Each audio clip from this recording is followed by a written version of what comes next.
Welcome to Vegas Hockey Hub here in the sports entertainment capital of the world, Las Vegas, Nevada, on PRConnectedRadio.com, the voice of new media. I'm your host, Ian Kelly.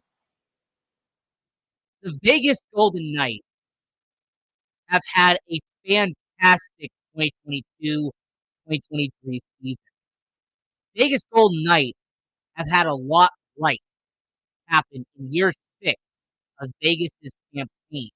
There's been a lot that has gone well since Vegas has been playing in the NHL. A lot has gone right since Bill Foley, George McPhee, Kelly McCrimmon entered the NHL all those years ago. One category and one part Vegas Golden Knights have done very well on, one part Vegas has done a lot well is coaching. It is finding a head coach, finding someone you can have be on the bench and can lead a locker room. Now, most people in Las Vegas know about Gerard Gallant. Most people here in Vegas know about the tenure of Gerard Gallant. There are some people who remember good parts about it and bad parts about it. People remember when Gerard Gallant got hired in 2017 to be your first head coach for your Vegas Golden Knights. There was some conversation about what we can do for Vegas. Similar to when Pete DeBoer got brought in to be the Vegas head coach after being from San Jose. There was a lot of conversation about what would they be able to do, what would want be able to do, what would DeBoer be able to do, and there was conversation in the 2022 NHL offseason about what would Bruce Cassidy be able to do. What would a 5-year contract be able to reward Bruce Cassidy heading into Vegas? What would be a best case scenario for Bruce Cassidy? And even though it has been a small sample, even though it is only year 1 of a 5-year contract Bruce Cassidy signed with Las Vegas, I only know it's only 1 year in, I have seen enough evidence. I have seen enough to support what this topic video is about. What my conclusion has been about Bruce Cassidy is not only do I believe that he's been the best pick out of the trio that have been hired by Vegas so far, not only am I very confident Bruce Cassidy can help lead Vegas to a potential Stanley Cup victory at some point down the line, I am very confident Boston Bruins fans and Boston Bruins management and Boston Bruins players, you're not going to want to hear what I have to say next. But this is Vegas Hockey Hub. I'm going to say it anyway. The Boston Bruins helped your Vegas Golden Knights by firing Bruce Cassidy. Boston Bruins made the biggest mistake that their franchise has made in a long time by firing Bruce Cassidy. And Vegas picked him up a week later, and they've made one of the best hires the Vegas Golden Knights have made in their short 6-year existence in the NHL. For anyone who doesn't remember who Bruce Cassidy is, or for anyone who doesn't know who Bruce Cassidy is, let me give you a brief reminder on who Bruce Cassidy is. Bruce Cassidy was a defenseman in his playing days. As a matter of fact, Bruce Cassidy in the OHL, the Ontario Hockey League, put up a 111-point season in 1982 playing for the Ottawa 67. Bruce Cassidy, in a 3 seasons playing in the OHL for the Ottawa 67, had over 240 points as a junior hockey player. Bruce Cassidy was an incredible talent as a player. Keep in mind that Bruce Cassidy was drafted in the first round by the Chicago Blackhawks in the 1983 NHL entry. This is the same Bruce Cassidy who played um, 6 seasons in the NHL, all the Chicago Blackhawks, might I add, and he actually put up some statistics in his career. Not only did he play over 400 professional games, he also put up 255 points in his professional career, playing in the NHL and playing in the IHL, which was the equivalent of what the AHL is today. And Bruce Cassidy actually played a couple of years in the Italian league towards the back end of his career. So Bruce Cassidy already had some success as a professional hockey player. Bruce Cassidy spent 14 years as a professional hockey player before becoming a head coach. And it's actually interesting because if you actually analyze Bruce Cassidy and what he did as a coach, it is remarkable how he got to where he is now.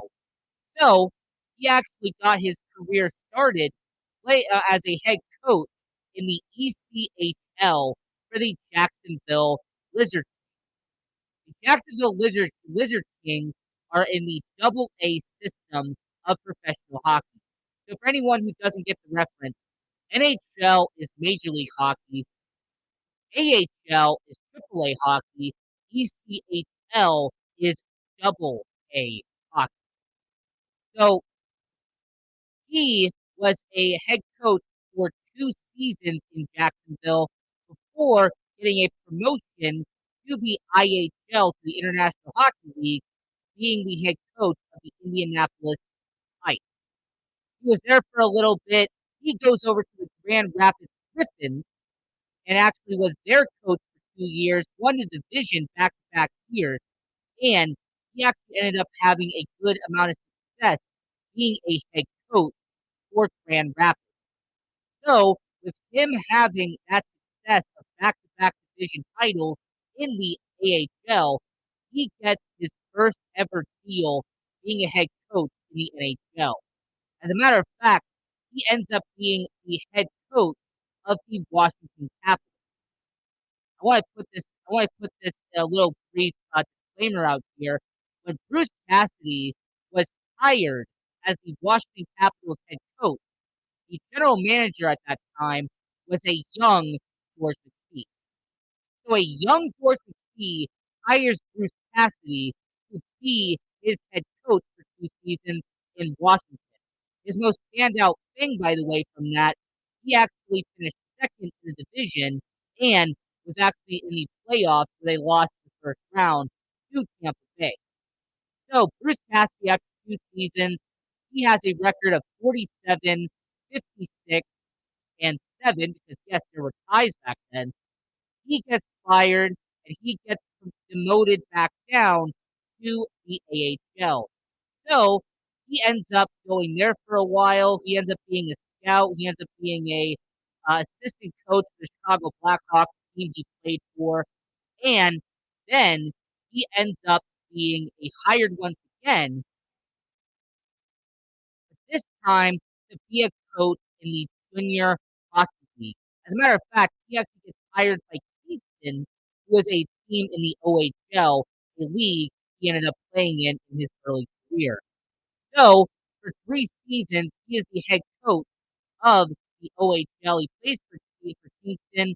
They do not have that great of a success, so he eventually joins the Boston Bruins organization. He becomes an assistant coach in 2008. He spends 3 seasons as an assistant coach and then becomes a head coach in the 2011-2012 season. And as a matter of fact, that is where the story kind of kicks off because you have to remember he wins his division once, he makes the playoffs 5 of those 6 years, and he actually ends up getting a promotion to the Boston Bruins to be their full-time head coach in 2016 2016-2017.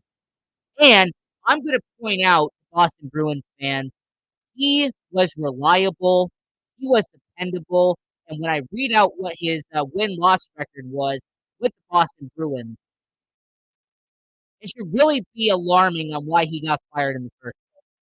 So the Boston Bruins hire Bruce Cassidy in the 2016 season to replace Claude Julien. Okay, they hire him and they bring him in to replace the Stanley Cup winning champion in Claude Julien. So his first season in Boston, they lose in the first round to the Ottawa Senators.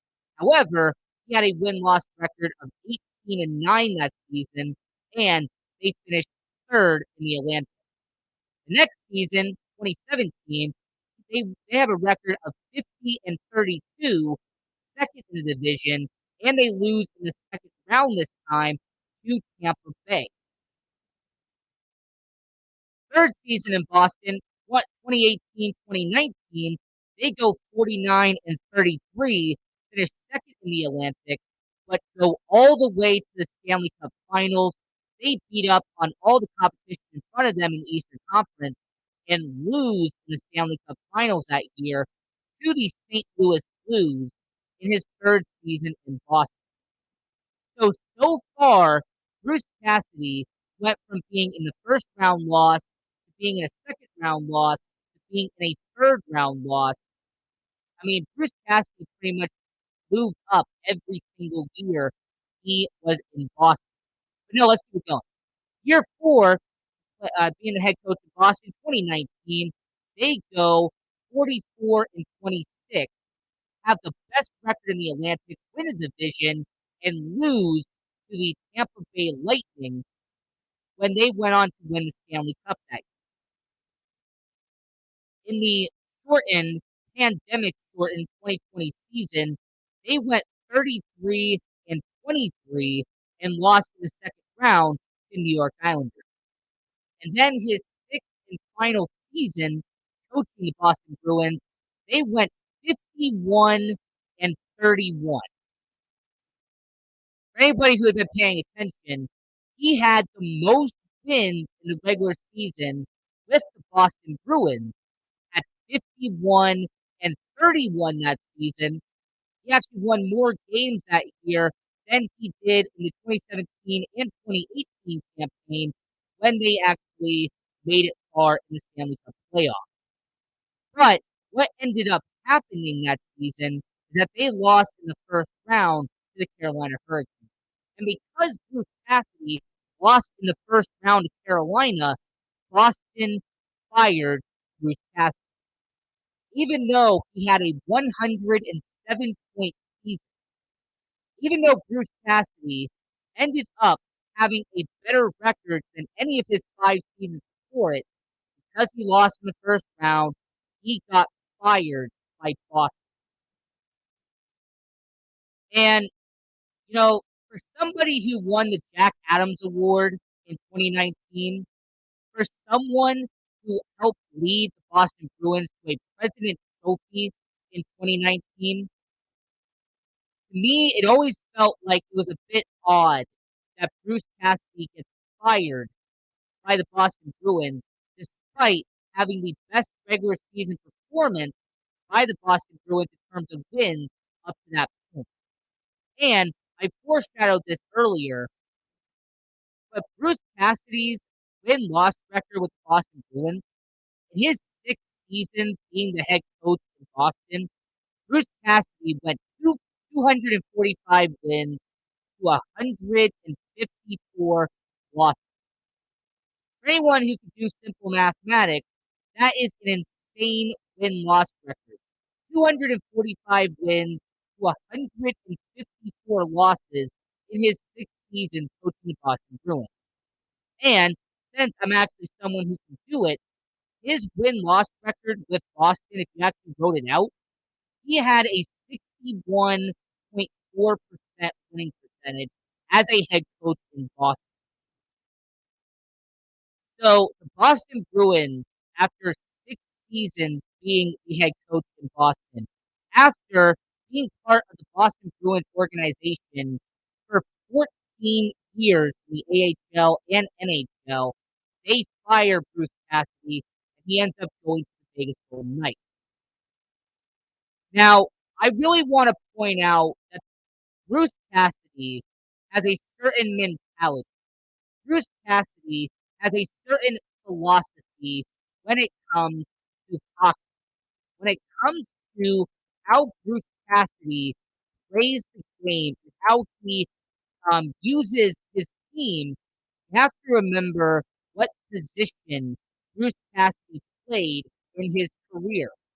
Bruce Cassidy, once again, was a defenseman in the NHL. Bruce Cassidy was a defenseman when he played back in the 80s and 90s. So it's no shocker that when Bruce Cassidy is a head coach, he focuses a lot on the defense. He focuses on making his defense a goaltender friendly defense. He tries to make his team focus on protecting the net.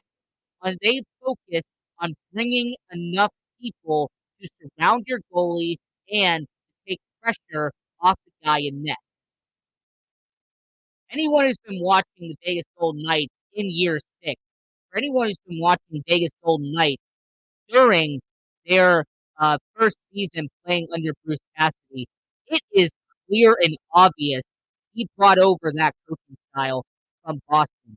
Aiden Hill, Logan Thompson, regardless of who is in net for Vegas, they are protected, they are taken care of, they are made sure that the goaltender doesn't have to have takeaways and enough giveaways on 2-on-1s, 3-on-2s, one-on-one opportunities. The Vegas Golden Knights have done a very smart and strategic move, and that is bring over the coaching style of a goaltender-friendly defense that Bruce Cassidy put in Boston. And when you have been watching the Vegas Golden Knights, and when you have observed Vegas,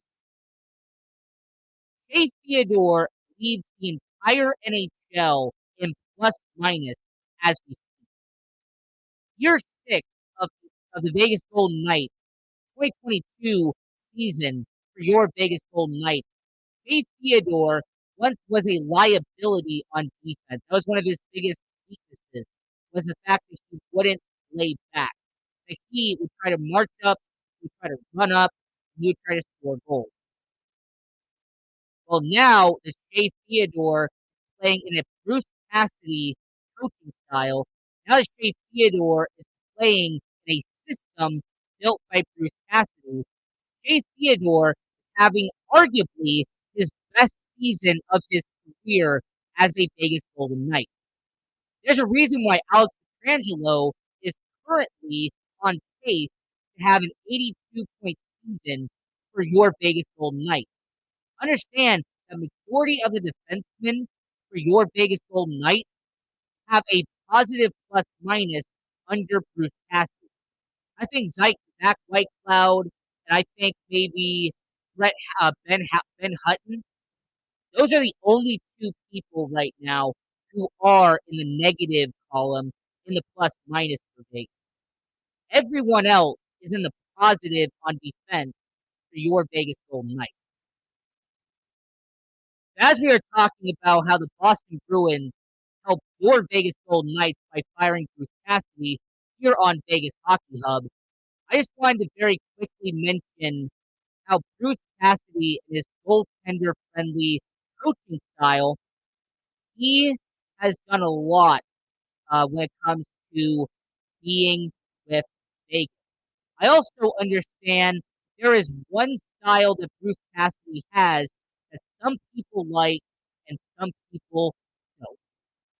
A style that Bruce Cassidy has that he has brought over to Vegas is that he demands a lot from his young guys. Bruce Cassidy will like to put younger players in display and see if they can perform or not. Zach Whitecloud, Brett Howden, Nick Waugh, Logan Thompson. There is a handful of players under the age of 25, around 25, 26 years old, who Bruce Cassidy has given an expanded role since coming over to Vegas. There are some people who don't like how Bruce Cassidy will favor young guys, he will favor rookies, and will favor younger players and demand a lot out of them in Boston. There actually has been some people in Boston who complained about how he used Charlie McAvoy early in his career in Boston. There were some people who complained on how he used David Pastrnak out there in Boston early in his career. My counter argument is, have you seen how Bruce Cassidy made Charlie McAvoy one of the best defensemen in hockey today? Has anyone noticed that David Pastrnak as an elite goal scorer and one of the best point getters in hockey?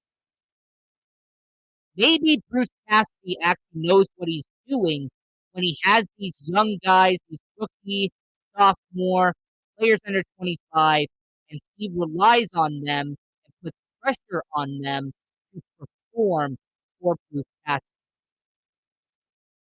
Because people always mention Charlie McAvoy, he has become one of the best defensemen in all of hockey, and I put a lot of credit to Bruce Cassidy for making it happen. And yes, Bruce Cassidy does use a 2-1-2. Now, for anyone who doesn't understand the terminology, I'm going to break it down very carefully. That is the zoning in hockey. So Bruce Cassidy will do a 2-1-2, which means two people will be on offense, will be in front, one person will be in the middle, and two people will be laying back, playing defense. In other words, your two defensemen will be laying in the blue line, and if there's a turnover, if there's a mistake, they immediately get back on defense. There'll be one person in the middle who will be in the zone. They will be towards the face-off zone. They will be in the middle, and they can actually be used as a distraction. They can use it as a segue if needed. And then your two on offense, well, they're the ones sitting in front of the net. They'll be the ones in the slot. Those will be two players that you are focusing solely on putting the puck in the back of the net, and they're normally the last people to get back over on defense. Now, Pete DeBoer had a very different system here in Vegas. Where Pete DeBoer, he would use a 1-3-1 system where you had one person charging, three people in the middle, and then only one person laying back. And when there was an eventual turnover, it would end up backfiring on them because you only had one person laying back, and you can have a 2-on-1 opportunity, you can have a 3-on-1 opportunity, depending on how fast the offense can get back around. So Bruce Cassidy brought over a 2-1-2 system and has allowed Vegas to not have as many takeaways, not have as many opportunities to go after the offense on the opposite side. So Bruce Cassidy has done a good job with rookies. He's done a good job with younger players. Bruce Cassidy was able to take a group of misfits and have made them one of the best teams in all of hockey. Bruce Cassidy took members who came from all these different teams in the NHL and have made one of the best rosters in all of hockey heading into 2022. So, what does it mean going forward? We talked about the past for a little bit. Let's talk about the future here. What does it mean for the future of Vegas? Because Bruce Cassidy has a relationship with actually a few people on this organization. There are a few people who have brought over either this off season or they were brought over the last off season, and they have a relationship with Bruce Cassidy. The first one is the guy from Boston, is from Massachusetts, and that is Jack Eichel. Jack Eichel played for the Junior Bruins from 2010 to 2012. And for anyone who doesn't know what the Boston Bruins Junior is, that is the junior hockey team for the Boston Bruins. He also went to Boston University, and he actually played a lot amount of time playing in Boston University, playing for Boston Junior. Bruce Cassidy would know all about him because he was the assistant coach for the Boston Bruins. He was the head coach for the Providence Bruins. He would know a lot about it. Somebody else who would have a relationship with Bruce Cassidy would actually be Riley Smith. Because Riley Smith was part of the Boston Bruins organization. He was only with them for 2 years, but Riley Smith was with the Boston Bruins around the same time Bruce Cassidy was with Boston. Bill Kessel was drafted fifth overall in the 2008 NHL draft by Boston, and he actually played 3 whole seasons for the Boston Bruins, and he actually played a few amount of years for Boston. So Bruce Cassidy would know who he is because he once again joined the Boston Bruins around 2008. He would know who he is. You also have, for example, George McPhee. I kept this for last because I really wanted to bring this home. George McPhee would definitely know who Bruce Cassidy is because of their relationship with the Washington Capitals. He was the general manager of the Washington Capitals from 1997 to 2014. Bruce Cassidy was the head coach of the Washington Capitals from 2002 to 2004. So Bruce Cassidy and George McPhee already had a relationship. And that's actually a reason why those probably got reacquainted. That's actually a reason why so many people were not surprised that Bruce Cassidy got hired by Vegas because of the relationship that they had with the Washington Capitals. And I also want to very quickly bring this up because I feel like if I didn't bring this up, somebody would definitely bring it up for me, so I might as well address it now. Yes, there is actually one more player who has a relationship with Bruce Cassidy. There is one more player who would definitely know who Bruce Cassidy is, and that actually would be Michael Hutchinson because he was drafted by the Boston Bruins in 2008 when Bruce Cassidy was brought on. He played for the Providence Bruins in 2010, 2011, and 2012 when Bruce Cassidy was a member of the coaching staff for the Providence Bruins. So, Michael Hutchinson being signed this offseason to be a veteran goaltender definitely had a lot to do with his relationship with Bruce Cassidy. As we got about 2 minutes left here on Vegas Hockey Hub, I want to give a quick shout out to PR Connections Radio, Voices of Humanity. Now, Sandra, she had a fantastic show doing Voices of Humanity. Go support her. Go support all the content on PR Connections Radio. You have the Love of Business, two brand new hosts who have a fantastic job doing what they do. You have We Got the Power with Brian Gardner. You have Cozy Stone, who brought on a show very recently, had a really good guest come on. And you also have a show called The Sports Angle on PR Connections Radio, and they're going to be doing a show about MLB postseason conversation in the month of October. So if you want to talk about baseball, basketball, football, hockey, I would highly recommend watching The Sports Angle on PR Connections Radio. That is on this network as well. But until then, this was another great edition of Vegas Hockey Hub, where I broke down how the Boston Bruins helped the Vegas Golden Knights by firing Bruce Cassidy. And I want to say to everyone watching around the world that keep supporting Vegas Hockey Hub. Follow us on social media at Vegas Hockey Hub. And go support all of our content by going to VegasHockeyHub.com. Until next time, go watch hockey for all of your minor league hockey teams. Go Knights, go! And we will see you